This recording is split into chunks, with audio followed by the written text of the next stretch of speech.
Ito yung fake account na marami na siyang nabudol. Bakit? Nag-o-offer din siya na promotion. Akala ng ibang tao ako na yun. So siya talaga yung nagkakaroon ng pera dito. Siya talaga nagkakapera. Nagbibigay siya ng ano ba yung promotion. Tapos sinasabi niya, nagsishare din siya ng video. Tapos akala ng mga tao ako yun. So ang mga tao kasi minsan hindi na nila tinitingnan comment ng comment ng comment ng comment ng comment ng comment. Hindi nila alam kung saan sila nagko-comment, no?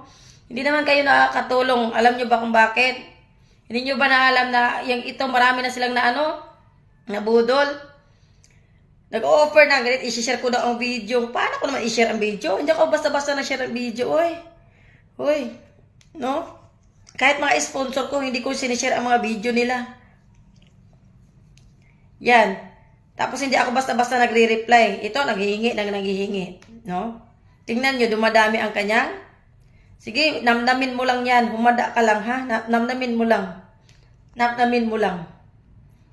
Huwag kang mag-alala, namnamin mo. Ngayong okay na yung aking katawan, namnamin mo. Kasi pwede na ako mag-travel.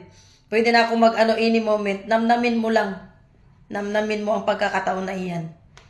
Sige. Kasi okay na ako ngayon eh. Medyo okay na yung aking katawan. Kaya ko na mag-travel ng malayo. So, namnamin mo muna yan. Nagpapabayad siya, ha?